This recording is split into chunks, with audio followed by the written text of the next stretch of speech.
نحمده ونستعينه ونستغفره ونعوذ بالله من شرور أنفسنا ومن سيئات أعمالنا من يهده الله فلا مضل له ومن يضلل فلا هادي له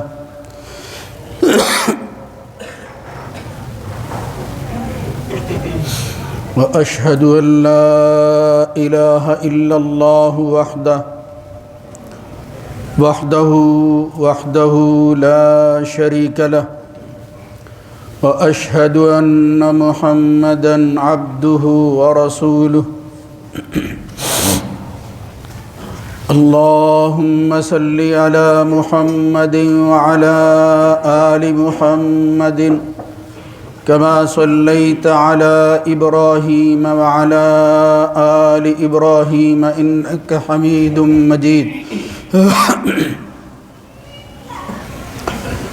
اللهم بارك على محمد وعلى آل محمد كما باركت على إبراهيم وعلى آل إبراهيم في العالمين إنك حميد مجيد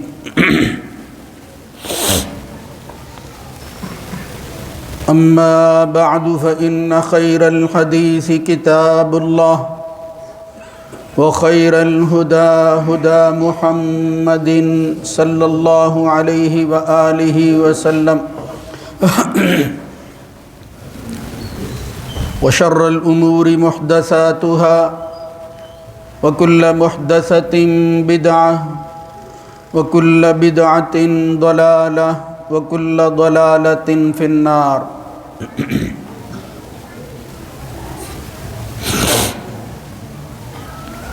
رب أعوذ بك من همزات الشياطين من همزه ونفخه ونفثه يا أيها الذين آمنوا اتقوا الله حق تقاته ولا تموتن إلا وأنتم مسلمون يا أيها الناس اتقوا ربكم الذي خلقكم من نفس واحدة وخلق منها زوجها وبث منهما رجالا كثيرا ونساء واتقوا الله الذي تساءلون به والأرحام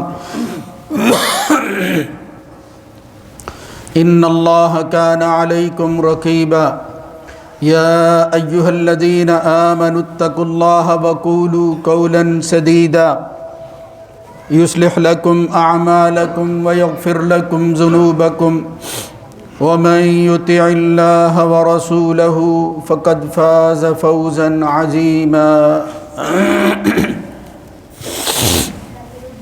رب اشرح لي صدري ويسر لي أمري واحلل عقدة من لساني يفقهوا قولي قل بفضل الله وبرحمته فبذلك فليفرحوا هو خير مما يجمعون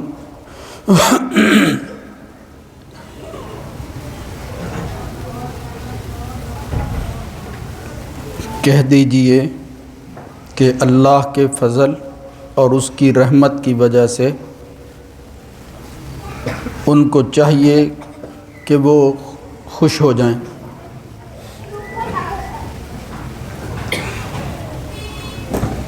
اور ان کی یہ خوشی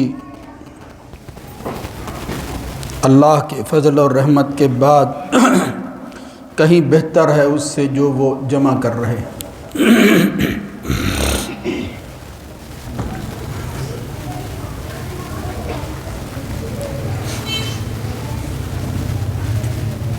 اللہ رب العزت کی حمد و ثنا کے بعد درود و سلام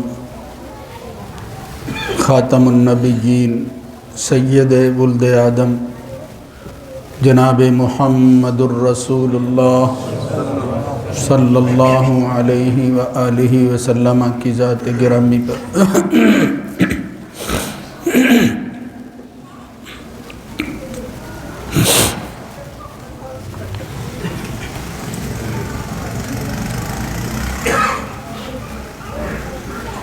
جب انسان کوئی محنت والا کام کرتا ہے، اپنا وقت لگاتا ہے، توانائیوں کو صرف کرتا ہے،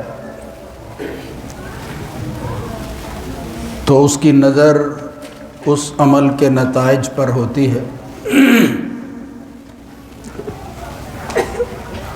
اور جب وہ نتیجہ سامنے آتا ہے، کامیابی حاصل ہو جاتی ہے، تو انسان اس پر دلی اطمینان حاصل کر کے خوشی محسوس کرتا ہے۔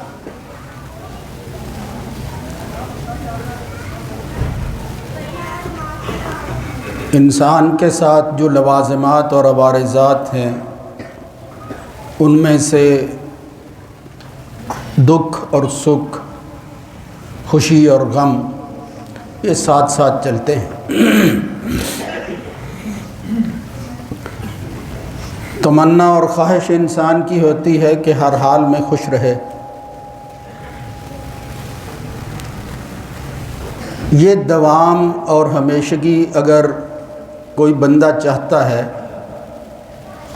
تو اس کے لیے اسلام نے جو نسخہ تجویز کیا ہے وہ سب سے بہتر ہے، اور وہ نسخہ یہ ہے کہ کسی کے بھی عمل کرنے پر اپنی خوشی کو ترجیح دے دے کسی کی خوشی پر۔ اور اگر انسان یہ کام، یہ توکل، یہ بھروسہ یا یہ اعتماد کسی ایسی ہستی پر کرے جس سے بڑھ کر کوئی وفادار نہیں ہے، تو اس کی خوشی ہمیشگی میں تبدیل ہو جاتی، اور وہ ہے اللہ رب العزت کی ذات گرامی۔ جب بندہ اللہ کی رضا چاہے تو اس کے نتیجہ کے اندر اس کو ہمیشہ کی خوشی مل جاتی۔ اللہ رب العزت نے اس کا ذکر قرآن مجید میں کئی جگہ پر کیا ہے، جس سے معلوم ہوتا ہے کہ یہ ایک فطری جذبہ ہے، اس کی نفی نہیں کرنی چاہیے، ممکن نہیں ہے۔ عام طور پر یہ تاثر ملتا ہے کہ شاید مذہب وہ پابندیوں کا نام ہے اور ان پابندیوں کی وجہ سے خوشی چھن جاتی ہے بندے سے، جبکہ معاملہ بالکل الٹ ہے۔ مذہب اور دین اور شریعت میں خوشی چھنتی نہیں ہے، بلکہ خوشی میں دوام حاصل ہو جاتا ہے۔ جب عمل کے اندر رسوخ ہوتا ہے تو پھر اس کا نتیجہ بھی دوام کی شکل کے اندر وہ نکلتا ہے۔ اب اس خوشی کو بعض دفعہ انفرادی طور پر محسوس کیا جاتا ہے، اور کبھی خوشی اجتماعی ہوتی ہے، اور وہ اجتماع بھی انسانوں کے اعمال کے نتیجہ میں ہوتا ہے۔ مل کر جب کوئی کام کیا جاتا ہے تو اس کا نتیجہ بھی مل کر ہی حاصل ہوتا ہے۔ اسلام کے اندر ایمان کی زندگی میں جو لوگ رہنے کی کوشش کرتے ہیں وہ مسلمان کہلاتے ہیں۔ ہم جس خطے میں ہیں، جس علاقے میں ہیں، اللہ رب العزت کے فضل اور رحمت کے ساتھ یہ ایک مسلمان ملک ہے، یہاں کثرت کے ساتھ جو ہے وہ مسلمان رہتے ہیں، تو بہت سے کام ہیں دینی اعتبار سے بالخصوص جس کو مل کر قوم کرتی ہے، اور پھر اس کے بعد خوشی کے اظہار کے لیے بھی اللہ اور اس کے رسول نے جو طریقہ بتایا ہے اس کو اپناتے ہیں۔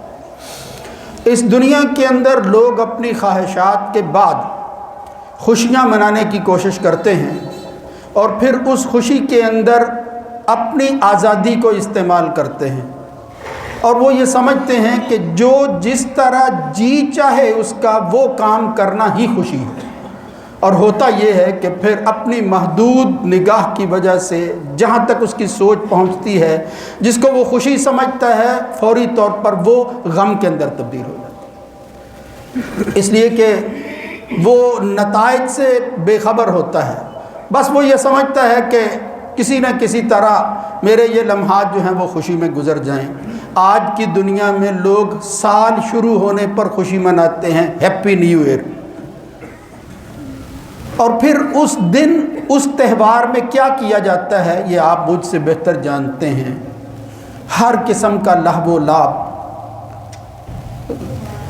غیرت کو نالام کرنا، حیا کو فروخت کرنا، بے حیائی کو عام کرنا، انسانیت کی تذلیل تک وہ معاملہ چلا جاتا ہے۔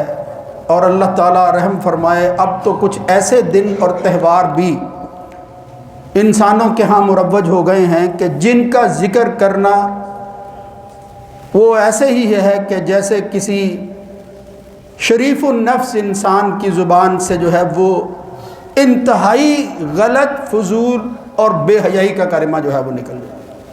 یعنی کبھی انسانوں نے یہ بھی سوچا تھا کہ لوگ اپنی خوشی کے منانے کے لیے دن مقرر کریں گے کہ ہم فطرت کے مخالف اپنی خواہش کو پورا کریں گے، مرد اور عورت کا جو تعلق ہے اس کو ختم کر کے مرد مرد کے ساتھ اور عورت عورت کے ساتھ اپنی خواہش پوری کرے گا اور اس کو خوشی منائیں گے۔ یعنی یہ ظلم کی انتہا ہے۔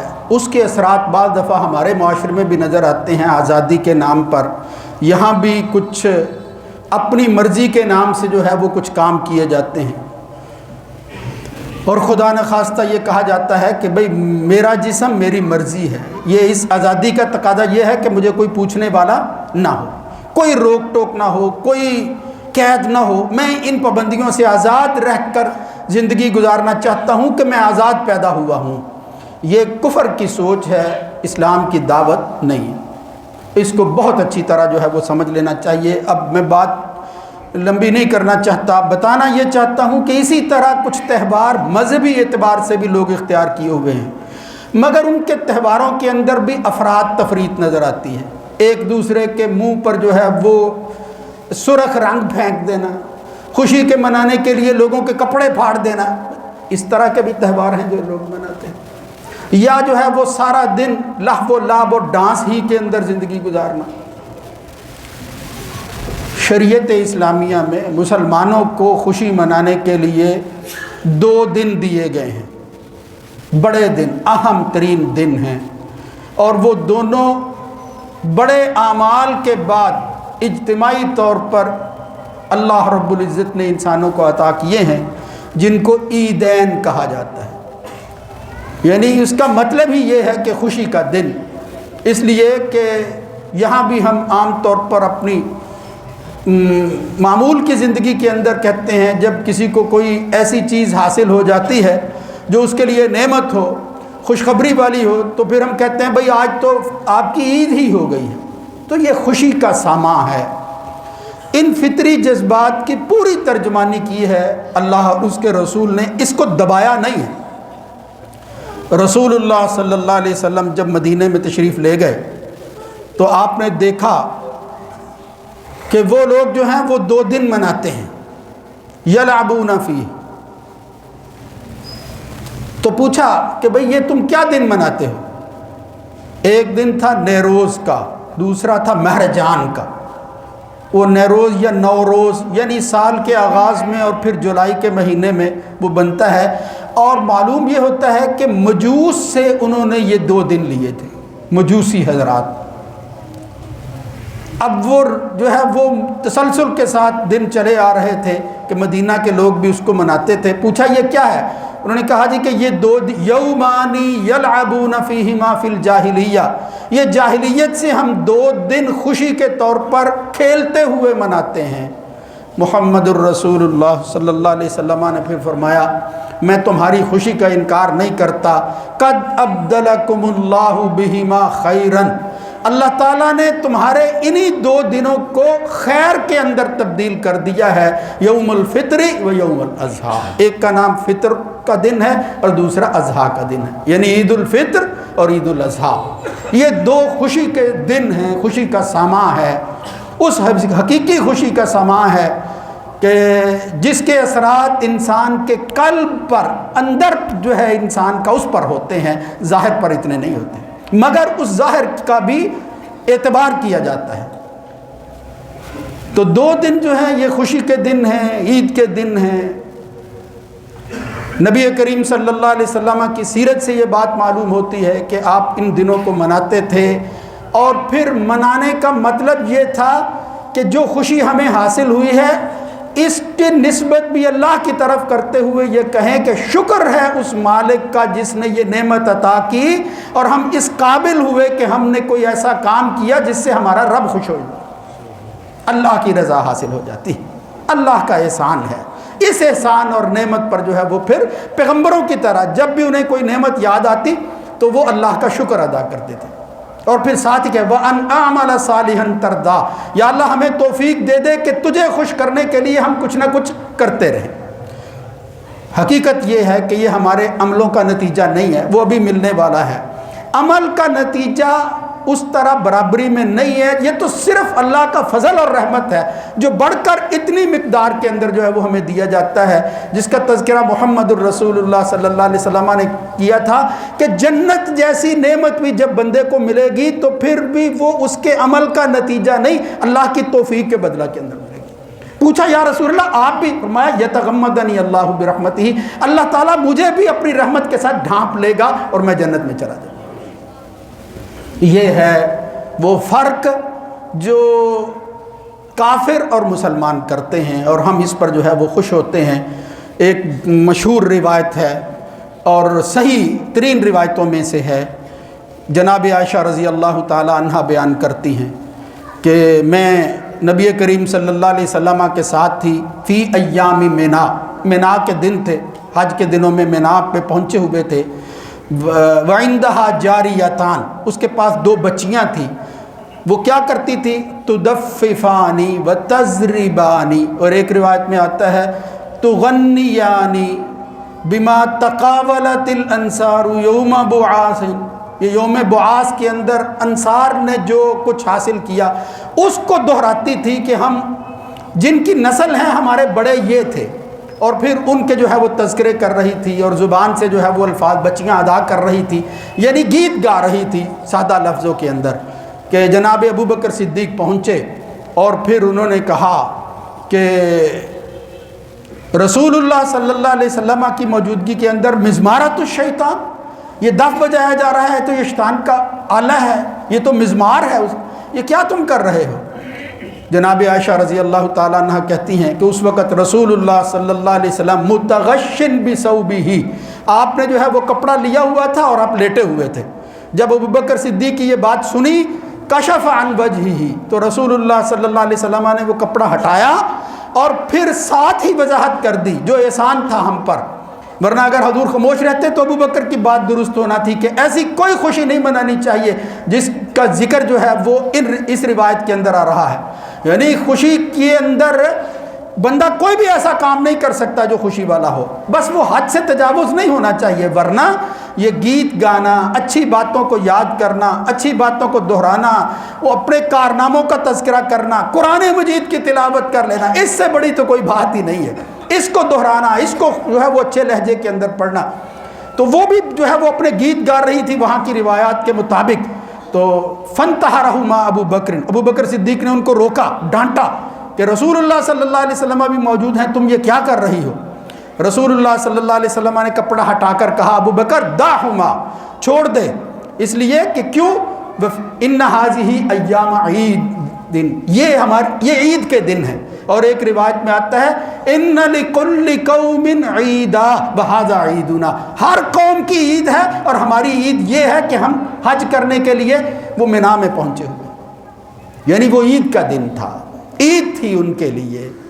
تو رسول اللہ صلی اللہ علیہ وسلم نے ان بچیوں کو جو ہے وہ اجازت دی اور روک دیا ابو بکر کو کہ یہ روایت کے مطابق جو گیت گا رہی ہیں ان کو گانے دو۔ اصل مسئلہ یہ ہے کہ جب آدمی حد سے تجاوز کرتا ہے اور ایسے گیت اور ایسے الفاظ کا انتخاب کرتا ہے جس کے اندر وہ بے حیائی ہوتی ہے، فحاشی ہوتی ہے، اور اس کی وجہ سے وہ روحانی جذبہ جو ہے وہ مقدر ہو جاتا ہے، وہ کمزور ہو جاتا ہے خدا نخواستہ، جبکہ ان اعمال کے ذریعے تو روح کو تازگی اور فرحت ملنی چاہیے، یہ مطلوب ہے ان خوشی کے دنوں کے اندر۔ تو نبی کریم صلی اللہ علیہ وسلم یہ دن مناتے یہ دن جو ہے ان کو خوشی کے طور پر اپناتے تھے، یہاں تک کہ حضرت عائشہ خود فرماتی ہیں، صحیح بخاری میں یہ روایت آتی ہے کہ نبی کریم صلی اللہ علیہ وسلم نے مجھے اپنی اوٹ کے اندر لے لیا، اللہ کا رسول ہے، اوٹ بنا ہوا ہے۔ وہ حدیث کے بڑے عجیب الفاظ ہیں کہ کیسے ہو سکتا ہے کہ ایک حدیثۃ السن مطلب نو عمر خاتون ہو، نو عمر بچی ہو، اور پھر کوئی کھیل کود کا کام ہو رہا ہو، وہ اس کو کیسے چھوڑ سکتی ہے؟ رسول اللہ صلی اللہ علیہ وسلم جو ہے وہ میرے حجرے کے پاس کھڑے ہوئے، حبشی جو ہیں وہ مسجد کے اندر یلحبون بالحراب، آلات حرب کے ساتھ، یہ برچیوں کے ساتھ کھیل رہے تھے۔ یہ حبشیوں کا جو ہے وہ ایک طریقہ کار ہے، مطلب آپس کے اندر وہ اظہار کر رہے تھے، تو یہ بھی خوشی کا ایک طریقہ تھا۔ نبی کریم صلی اللہ علیہ وسلم نے خود وہاں کھڑے ہو کر دیکھا، حضرت عائشہ کو دکھایا، جس سے یہ بات معلوم ہوتی ہے کہ اسلام فطری جذبات کی وہ عکاسی کرتا ہے، فطری جذبات کو ختم نہیں کرتا، فطرت کے مطابق زندگی گزارتا ہے۔ یہ افراد تفرید سے ہٹ کر اگر آدمی جو ہے وہ اعتدال پر رہے اور ان چیزوں کو اپنائے تو اس کے اپنانے میں کوئی حرج والی بات نہیں ہے۔ جہاں تک اس عید کے دن کا تعلق ہے، یہ جو عیدین ہیں، اب ان کے منانے کے لیے اور پھر اس خوشی کو عام کرنے کے لیے اس کے اندر فلسفہ کیا ہے، یہ بے شمار چیزیں ہیں، لیکن میں چاہتا ہوں کہ چند منٹوں میں آپ کو بالخصوص میرے اہل اسلام چونکہ مخاطب ہیں تو اس دن کے حوالہ سے جو ہم اعمال کرتے ہیں ان میں سے جو بڑا عمل ہے اس کے متعلق آگاہی نہیں ہوتی۔ بعض دفعہ جو ہے وہ ہم غلطی کر جاتے ہیں، پتہ نہیں ہوتا، یا لاپرواہی کے ساتھ جو ہے وہ گزار لیتے ہیں۔ نبی کریم صلی اللہ علیہ وسلم کی سیرت سے، آپ کی حدیث اور سنت سے جو بات معلوم ہوتی ہے وہ یہ ہے کہ جب آدمی عید کا دن ہو، دن کا آغاز کرے، تو سب سے پہلی بات تو یہ ہے کہ عام دنوں کی طرح فجر کی نماز کے ساتھ آغاز کرنا چاہیے۔ پھر اس کے بعد جو ہے وہ بندے کو جب دن جو ہے وہ شروع ہو اور کسی عبادت کا جو ہے وہ کام وہ کرنا چاہے تو اس سے پہلے اس کا اہتمام اور تیاری کرنی چاہیے۔ لیکن صحیح بات یہ ہے کہ بالخصوص عید کے موقع پر، یہ عید والے دن الگ سے کسی حدیث کے اندر، صحیح حدیث کے اندر وضاحت نہیں آتی کہ آدمی جو ہے وہ غسل کرے اور ضروری کرے، وہ لباس اچھا پہنے اور ضروری پہنے، یہ صحیح حدیث کے، لیکن کچھ احادیث ہیں جن میں اشارے ملتے ہیں، استدلال ہم کر سکتے ہیں جس سے یہ دونوں باتیں جو ہے وہ معلوم ہوتی ہیں۔ ایک تو یہ نبی کریم صلی اللہ علیہ وسلم نے ایک دن جمعے کے خطبے میں فی جمعۃ من الجمعہ، جس طرح مختلف جمعے ہوتے ہیں، ایک جمعے کا دن تھا، رسول اللہ صلی اللہ علیہ وسلم خطاب فرما رہے تھے، کہا یا معاشر المسلمین، اے مسلمانوں کے گروہ، ان ھذا یوم، یہ ایک ایسا دن ہے جعلہ اللہ عیدا، جس کو اللہ نے عید بنا دیا ہے۔ یعنی دو ہی دن ہیں جو اصل میں عید ہیں، لیکن مراد لے کر کہا کہ یہ بھی عید کی طرح کا دن ہے، یعنی جمعے کا دن عید کی طرح کا دن ہے، جعلہ اللہ عیدا، اور فرمایا فلا یضرہ ان یمس من طیب، تو یہ کوئی نقصان دہ بات نہیں ہے بلکہ بہت اچھی بات ہے کہ تم اس دن کے اندر جب جمعے کے لیے آؤ تو خوشبو استعمال کرو، خوشبو آدمی استعمال کرے، پہلی بات یہ ہے۔ اور پھر دوسری فرمایا وعلیکم بالسواک، مسواک جو ہے اس کو لازم پکڑ لو، یہ فرمایا نبی کریم صلی اللہ علیہ وسلم نے۔ اور پھر بعض صحابہ کے عمل سے یہ بات جو ہے اس کی تائید ہوتی ہے، اس روایت کے علاوہ کہ خاص طور پر عید والے دن، جمعے والی عید نہیں، عید جو عید الفطر اور عید الاضحیٰ ہے، عبداللہ ابن عمر رضی اللہ تعالیٰ عنہ کے بارے میں آتا ہے، ان عبداللہ ابن عمر کان یغتسل یوم الفطر قبل ان یغدو الی المصلی، کہ وہ عیدگاہ کی طرف جانے سے پہلے صبح ہی کے وقت جو ہے وہ غسل کیا کرتے تھے۔ اسی طرح حضرت سعید ابن جبیر تابعی ہیں، وہ بھی کہتے ہیں سنت العید ثلاث، عید کے دن کی جو سنتیں ہیں تین ہیں، المشی والاکل قبل الخروج والاغتسال، وہ کہتے ہیں پیدل چلنا، اور پھر جو ہے عید الفطر والے دن، یہ ان الفاظ سے معلوم ہوتا ہے۔ دوسری روایتیں جو ہیں وہ اس کی تائید کرتی ہیں کہ عیدگاہ کی طرف جانے سے پہلے کچھ کھا کر جانا، اور اسی طرح جو ہے وہ کیا، غسل کرنا، یعنی غسل، کھانا اور پھر پیدل چلنا، تین باتوں کا ذکر کیا، اور انہوں نے کہا سنت العید، یہ عید کی سنت ہے، تو یہ کوئی اپنی طرف سے نہیں وہ کہہ سکتے تھے۔ لہذا اس کھانے کے حوالہ سے اگر بات کو آگے بڑھائیں تو صحیح روایتوں میں آتا ہے کان النبی صلی اللہ علیہ وسلم یطعم یوم الفطر ولا یطعم یوم الاضحیٰ حتی یصلی۔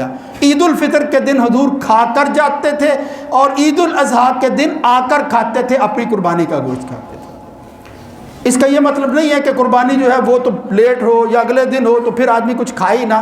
عام طور پر یہ کہا جاتا ہے کہ یہ بھی جو ہے وہ روزہ بندہ رکھے، نہیں، روزے والی کوئی بات نہیں ہے۔ پہلے بھی اگر کوئی ضرورت ہو، مریض آدمی ہے یا کوئی طلب پیدا ہو گئی ہے تو کوئی چیز استعمال کر سکتا ہے، کھا پی سکتا ہے، اس میں حرج نہیں ہے۔ یہ عید الاضحیٰ کی میں بات کر رہا ہوں۔ بالکل اسی طرح جب رسول اللہ صلی اللہ علیہ وسلم عید الفطر والے دن نکلتے تو کھا کر نکلتے۔ وہ کھا کر کیا نکلتے تھے؟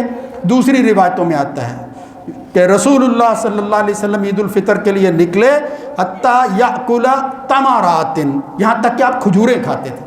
اب کھانا تو ہے ہی، عین سنت کے مطابق آدمی کھجوریں استعمال کرے، اور پھر وہاں یہ وضاحت آتی ہے وَيَأْكُلُهُنَّ وِتْرًا، رسول اللہ صلی اللہ علیہ وسلم کھجوریں بھی طاق کھاتے تھے۔ مطلب کیا ہے؟ 3، 5، 7 اتنی جو ہے وہ آدمی کھائے۔ یہ بہترین عین سنت کے مطابق اس دن کا آغاز ہے جو نبی کریم صلی اللہ علیہ وسلم کرتے تھے، مسلمان کو جو ہے وہ بھی اسی طرح کرنا چاہیے۔ اس کے بعد جو ہے وہ پھر عیدگاہ کی طرف جائے۔ یہ میں اس لیے ذرا تاکید کر رہا ہوں کہ آج ہمارے ہاں اس پر عمل آہستہ آہستہ وہ ختم ہوتا جا رہا ہے۔ چھوڑ دیا ہے لوگوں نے عیدگاہ کی طرف باہر نکلنا۔ ہر مسجد کے اندر جہاں بھی مسجد بنی ہوئی ہے، حتیٰ کہ بعض مساجد شاید پتہ نہیں وہاں جمعہ بھی ہوتا ہے یا نہیں، عید ضرور پڑھائی جاتی ہے۔ ہر آدمی یہ سمجھتا ہے کہ یہ میرا حق ہے، اور پھر عذر یہ پیش کیا جاتا ہے کہ جی باہر جگہ نہیں ہے۔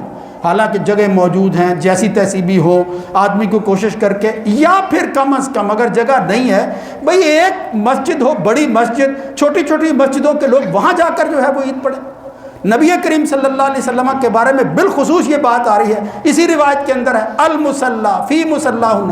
ایک روایت کے اندر نبی کریم صلی اللہ علیہ وسلم فرماتے ہیں، ام عطیہ کہتی ہیں امرنا ان نخرج الحیض وذوات الخدور، یہ پردے والی یعنی عمر کے ایسے حصے میں پہنچنے والی خاتون، حائضہ عورتیں یعنی وہ جو نماز نہیں پڑھ سکتی، ان دنوں کے اندر نماز ان پر لاگو نہیں ہوتی، ان کو بھی حکم دیا نبی کریم صلی اللہ علیہ وسلم نے، کیا؟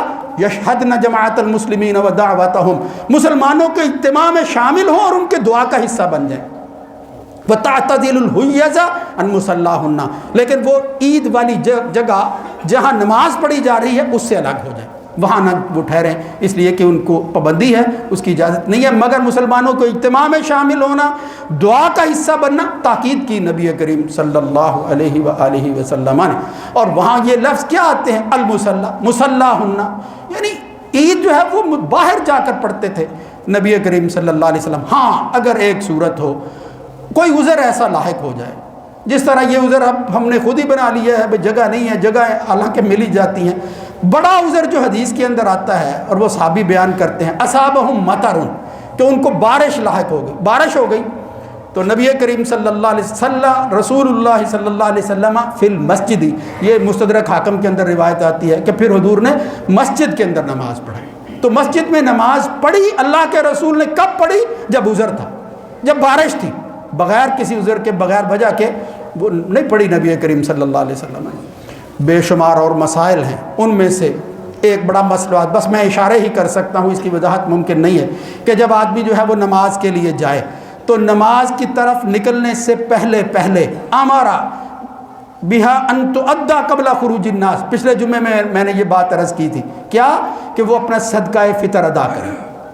عام طور پر دیکھا ہے کہ جب وہ راستے میں جاتے ہیں یا وہاں پہنچ جاتے ہیں، عید ہو جاتی ہے، جب وہ چندہ اکٹھا کرتے ہیں وہ کہتے ہیں یہ اپنے صدقہ فطر جو ہے وہ جمع کرواؤ۔ بھئی صدقہ فطر کا وقت گزر گیا ہے، صرف ایک صورت ہے، آپ کی امانت ہے، کسی نے جو ہے وہ آپ کو دی ہے، اس نے فطرانے کے لیے دی ہے، فطرانہ اس کا جو ہے وہ ادا ہو گیا امانت کی شکل کے اندر۔ کیوں؟ آپ نے جس کو دینا ہے وہ یہاں موجود نہیں ہے، مستحق آدمی ہے، آپ نے اس کے لیے رکھا ہوا ہے، یوں سمجھ لو کہ اس کی امانت آپ کے پاس ہے، ادا ہو گیا ہے۔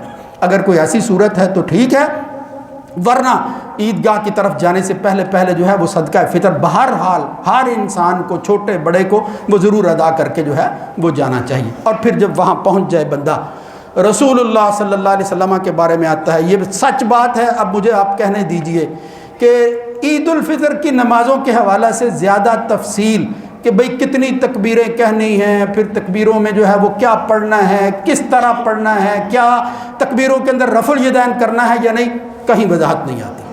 کوئی ایسی وضاحت نہیں ہے کہ خاص طور پر جب آدمی جو ہے وہ عیدوں کے اندر نماز پڑھے۔ ایک روایت آتی ہے حسن درجہ کی، جس کو بنیاد بنا کر جو ہے وہ عمل کیا جاتا ہے کہ نبی کریم صلی اللہ علیہ وسلم نے عید پڑھی تو فرمایا فی الاولی کبر فی العید عیدین، آپ نے جو ہے وہ عیدین میں جو ہے وہ تکبیر کہی، یا کہیں آتا ہے یکبر فی العید، تکبیر کہتے اور پھر کیا کہتے فی الاولی سبعا قبل القراءہ وفی الآخرۃ خمسا قبل القراءہ، قراءت سے پہلے پہلے یا تکبیر انتقال سے پہلے پہلے، یعنی اللہ اکبر کہہ کر دوسری رکعت میں آپ نے دوبارہ اٹھنا ہے تو اس کے بعد پہلی رکعت کے اندر کتنی تکبیریں کہنی ہیں؟ 7 تکبیریں یاد رکھنی چاہیے، صرف امام کے کہنے پر پیچھے پیچھے نہیں، خود بھی 7 جو ہے وہ پوری کرنی چاہیے۔ امام سے اگر 7 پوری نہیں ہو رہی تو آپ 7 ضرور پوری کریں۔ اگر کسی کی جو ہے وہ رہ گئی ہیں، وہ بعد میں بندہ پہنچا ہے تو دیگر نمازوں کی طرح وہ اپنی تکبیروں کو پورا کرے، 7 5 جو بھی رہ گئی ہیں، 1 رکعت میں یا 2 رکعت کے اندر وہ تکبیروں کو پورا کرے گا۔ یہ نبی کریم صلی اللہ علیہ وسلم کی سنت ہے۔ اسی طرح وہ رفع الیدین وغیرہ کے بارے میں بعض صحابہ کے عمل جو ہے وہ تو ملتے ہیں، وہ یہ کرتے تھے اور وہ عموم پر عمل کرتے تھے، بھئی تکبیر کے ساتھ جو ہے وہ ہاتھ اٹھایا جاتا ہے، ہم بھی اٹھا لیں۔ اگر کوئی شخص اس کی بھی پابندی نہیں کرتا تو سختی نہیں کرنی چاہیے، اس کی اجازت ہے، بہرحال اس پر جو ہے وہ عمل کیا جا سکتا ہے۔ اور پھر رسول اللہ صلی اللہ علیہ وسلم کے بارے میں آتا ہے کہ آپ سورہ غاشیہ یا سورہ اعلیٰ پڑھتے تھے، 2 رکعتیں پڑھتے تھے، 2 رکعتیں پڑھتے تھے، بغیر اذان ولا اقامت، لم یصلی قبلہما ولا بعد، نہ حضور نے کوئی اذان کہی نہ اقامت کہی، نہ نماز عید سے پہلے کوئی آپ نے جو ہے وہ اور نماز پڑھی نہ بعد میں کوئی پڑھی، کوئی احتیاطی نماز وغیرہ نہیں ہے۔ ہاں ایک اور بات، اگر آپ مسجد میں آتے ہیں، پہلے آ جاتے ہیں، آپ نے مسجد میں بیٹھنا ہے تو 2 رکعتیں تحیت المسجد اسے کہتے ہیں وہ پڑھی جا سکتی ہیں مسجد کی وجہ سے، ورنہ عید والے دن عید کی نماز سے پہلے اور بعد میں کوئی نماز نہیں ہے، کوئی اذان نہیں ہے، کوئی اقامت نہیں ہے۔ یہ رسول اللہ صلی اللہ علیہ وسلم سے صحیح مسئلہ جو ہے وہ یہی معلوم ہوتا ہے۔ اور اس دن یا اس موقع پر جو کرنے والے کام ہیں ان میں سے ایک یہ کہ آدمی جس طرح امام جو ہے وہ نماز پڑھاتا ہے، اس کے بعد جو ہے وہ واعظ و نصیحت ہوتی ہے، تو اس کے اندر پھر دوبارہ ایک دفعہ جو ہے وہ اللہ کے راستے میں خرچ کرنے کی تلقین کی گئی ہے، اور خاص طور پر نبی کریم صلی اللہ علیہ وسلم مردوں کو خطاب کر کے عورتوں کی طرف گئے ہیں، اور وہ صحابی کہتے ہیں کہ پھر ہم نے دیکھا کہ خواتین اپنی بالیاں، اپنے کانوں کے اندر، اپنے ہاتھوں کے اندر جو کچھ تھا زیور کی شکل کے اندر، وہ رسول اللہ صلی اللہ علیہ وسلم نے جب خطاب فرمایا اور ساتھ جو ہے وہ بلال وغیرہ موجود تھے تو ان کی جھولی کے اندر ڈال رہے تھے، اللہ کے راستے میں جو ہے وہ پھر دے رہے تھے کہ اللہ نے یہ اتنی بڑی نعمت دی ہے، ہم اسی کی رضا کے لیے اس کو بھی قربان کر رہے ہیں۔ اس کی بھی جو ہے وہ ضرور تاکید کی گئی۔ خیال رکھنا چاہیے اپنی طاقت کے مطابق آدمی کو اس دن جو ہے وہ بھی کچھ نہ کچھ خرچ کرنا چاہیے۔ یہ چند باتیں بہت ضروری جو تھی وہ میں نے عرض کر دی ہیں۔ ایک اور بات ہے تو تلخ ہی، اس لیے کہ عمل ہوتا ہے اس پر، وہ کیا ہے؟ صحابی کہتے ہیں کان رسول اللہ صلی اللہ علیہ وسلم و ابو بکر یصلون العید، رسول اللہ صلی اللہ علیہ وسلم، ابو بکر و عمر، یعنی 2 بڑے بندے اللہ کے رسول کے بعد بھی، وہ عید کی نماز پڑھتے، لیکن کس طرح پڑھتے تھے؟ قبل الخطبہ، وہ خطبہ بعد میں دیتے تھے۔ یہ نہیں ہے کہ پہلے ہی خطبہ دے دو، اس لیے کہ بعد میں کوئی بیٹھتا نہیں ہے، اجازت ضرور ہے بعد میں جو ہے وہ جانے کی، اجازت کی حد تک، لیکن بات یہ ہے کہ اس میں شامل ہونا، خطبہ سننا، پھر جو ہے وہ دعا میں شامل ہونا، ورنہ دعا سے تو محروم ہو گیا۔ وہ حیضہ عورت کو جو ہے وہ حضور نے تاکید کی ہے عام آدمی محروم ہو جائے، لہذا بلا وجہ نہیں جانا چاہیے۔ اور دوسری بات یہ ہے کہ بہت لمبا نہیں ہونا چاہیے جس سے لوگ اکتا جائیں، یہ ان چیزوں کا خیال رکھا جائے، اور پھر اسی طرح پابندی کی جائے جس طرح رسول اللہ صلی اللہ علیہ وسلم کرتے، ابو بکر کرتے تھے، عمر کرتے تھے۔ اسی کے اندر خیر ہے، اسی میں جو ہے وہ پھر بھلائی اور وہ اللہ کی رحمت اور فضل جو ہے وہ حاصل ہو سکتا ہے۔ یہ عام طور پر ہمارے ہاں چیزیں بیان نہیں کی جاتی۔ میں نے یہ مناسب سمجھا کہ آخری جمعہ ہے جس کے متعلق عام طور پر کہا جاتا ہے جمعۃ الوداع، بھئی وداع تو نہیں ہے، یہ کہہ سکتے ہیں وداع اس شکل میں کہ اس مہینے کا وداع ہے، آخری ہے، ورنہ زندگی اللہ نے دی ہوئی ہے، اللہ سے مانگتے رہیں یا اللہ ہماری زندگی کے اندر اسی طرح رمضان کی بہاریں بار بار آئیں، یا اللہ ہم اس رمضان کو پاتے رہیں اور تیری بندگی کا حق ادا کرتے رہیں. یہ دعا کرنی چاہیے. اللہم عید علینا رمضان اعواما متتالیہ. یہ اس طرح جو ہے وہ دعائیں ہم نمازوں کے اندر بھی کرتے ہیں. بندے کو بھی خود کرنی چاہیے کہ یا اللہ مجھے زندگی صحت اور سلامتی والی عطا فرما, عافیت والی عطا فرما کہ جس میں اللہ کی بندگی کا دم بھرتا رہوں. یہ ہے قیمتی بات. تو میرے بھائیو اللہ کا شکر ادا کرنا چاہیے.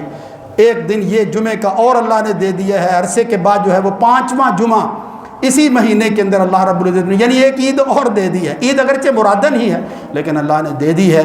اللہ رب العزت سے میں دعا کرتا ہوں اور بالخصوص آپ سے کہتا ہوں جمعے کے دن ایک ایسی گھڑی ہوتی ہے دیگر اوقات کی طرح کہ جب آدمی تہہ دل کے ساتھ دعا کرتا ہے. رسول اللہ صلی اللہ علیہ وسلم نے فرمایا کہ جب بندہ مومن مسلم دعا کرتا ہے اور پھر وہ گھڑی کو پا لیتا ہے اللہ تعالیٰ اس کی دعا کو رد نہیں کرتا.